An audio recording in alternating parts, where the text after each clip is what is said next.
नमस्कार, मैं प्रेम, आप देख रहे हैं MK news India. Tejashwi Yadav ने फिर पीएम पर कटाक्ष करते हुए कहा कि हम अभी आराम नहीं करेंगे जब तक हम बेरोजगार युवाओं साथियों को नौकरी ना दे दें तब तक। फिर नौकरी पर जो है चर्चा, फिर जुबानी जंग छिड़ गई है। देखिए, तेजस्वी यादव जी अब उनके पास बोलने के लिए क्या है? क्या ही बोलेंगे वो? कोई काम तो उन्होंने किया नहीं है और किसी लायक वो हैं भी नहीं, तो कुछ ना कुछ बोलते रहते हैं। अरे भाई, वो नौकरी देंगे, 17 महीने की नौकरी उनको आदरणीय नेता श्री नीतीश कुमार जी ने दी थी ना, वो क्या नौकरी देंगे? इसलिए उनको जो बोलना है बोलने दीजिए। उनकी बातों को हम लोग बहुत गंभीरता से लेते नहीं हैं। मोदी के पास एक ऐसा वॉशिंग मशीन आ गया है, जितने भी गंदे धब्बे वाले जो लोग हैं वो बीजेपी में शामिल होते हैं और उनका क्लीन चिट हो जाता है, एकदम साफ हो जाता है। ये किसका कहना है? कांग्रेस अध्यक्ष। देखिए, ये कहना कि किसी दल में चले जाने पर सारे दाग धब्बे धुल जाते हैं, तो अब क्या कहें ऐसे मानसिकता वाले लोगों की। अरे भाई, अगर हमने कोई गलत काम किया ही नहीं है तो हमें सज़ा हो जाएगी जी, हम पर कोई आरोप लगा देगा। जो गलती करते हैं आरोपित वही सिद्ध होते हैं। और देश में न्याय और न्यायपालिका एक ऐसी चीज़ है जिसको सरकार नियंत्रित नहीं करती है। सरकार का अलग काम है और न्यायपालिका का अलग काम। तो ये लोग ऐसे लोग हैं जो न्यायपालिका पर सवाल उठाते हैं। अब इनके विषय में आगे हम लोग क्या ही बोल सकते हैं? जो न्यायपालिका पर सवाल उठाए, न्यायिक प्रक्रिया पर सवाल उठाए, तो ये तो बहुत महान लोग हैं भाई।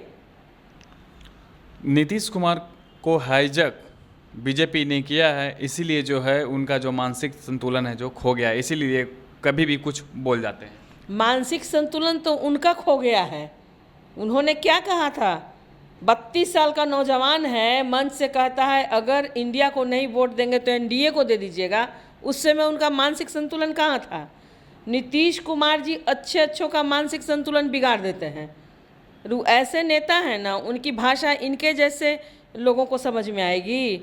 आदरणीय नेता श्री नीतीश कुमार जी शारीरिक रूप से और मानसिक रूप से हर तरह से मजबूत हैं।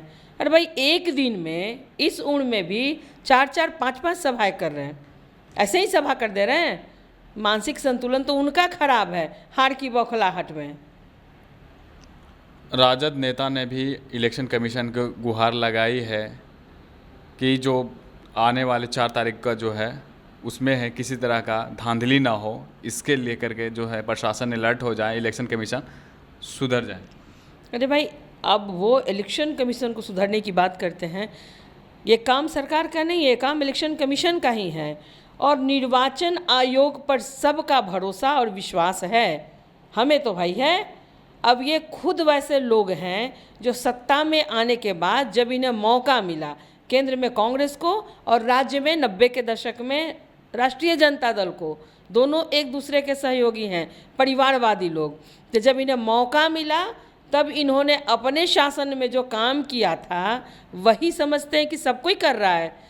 आज एनडीए में इनके जैसा कोई नेता नहीं है जो परिवारवादी हो और इस तरह से भ्रष्टाचार में लिप्त हो। इसलिए निश्चिंत रहें, वो क्या दिखाना चाहते हैं देश या राज्य की जनता को कि कहीं अन्याय हो रहा है, कहीं कुछ नहीं। जो जैसा काम किया है उस काम के आधार पर जनता अपना समर्थन दे रही है नेताओं को। जीत की खुशी 1 जून से शुरू होने जा रही है। महागठबंधन जो है एक मीटिंग कर रही है। महागठबंधन जीत का स्वाद चखेंगे वो। अरे जीत की आदत तो हमें लगी हुई है, हम लगातार जीतते आ रहे हैं क्योंकि हमने काम किया है और काम के आधार पर जनता का विश्वास जीता है। उसी विश्वास के सहारे जनता हमें अपना वोट दे करके विजयी करके सबसे अधिक संख्या में हमारे सांसद जा रहे हैं दिल्ली। मल्लिकार्जुन खड़गे जो है वो कह दिए हैं कल खुले मंच में कि मोदी जी हार रहे हैं, महागठबंधन आ रही है। इसी के डर से जो है बिहार बार बार मोदी जी का जो है दौरा लगा हुआ है। फिर खड़गे जी क्या पटना में कर रहे हैं आकर के? उनको कौन सा डर सता रहा है? अरे भाई, मोदी जी देश के प्रधानमंत्री हैं और पूरे देश में चुनाव हो रहा है, तो मोदी जी तो पूरे देश में कहीं भी जा सकते हैं, सभाएं कर सकते हैं। अगर देश का प्रधानमंत्री किसी राज्य में जा रहा है, मतलब वो डर गया, तो खड़गे जी कौन सा बल लेकर के आए पटना में सभा करने? उनको कोई डर नहीं सता रहा है ना। तो 4 जून तक का हम इंतज़ार कर लें। 4 जून तक का, 3 जून तक का, 4 जून को रिजल्ट सामने आ जाएगा। किसकी सरकार बनेगी, जनता अपना फैसला सुना चुकी है और आगे एनडीए की सरकार बनने जा रही है। जी धन्यवाद। ये हमारे साथ थे जेडीयू प्रवक्ता प्रतिभा सिंह। इन्होंने साफ तौर पे कहा कि 4 तारीख को जो है हमारी सरकार बन रही है, किसी को कुछ कहने की और सुनने की ज़रूरत नहीं है। इसी तरह के तमाम खबरों के लिए बने रहें, देखते रहें एमके न्यूज़ इंडिया। धन्यवाद।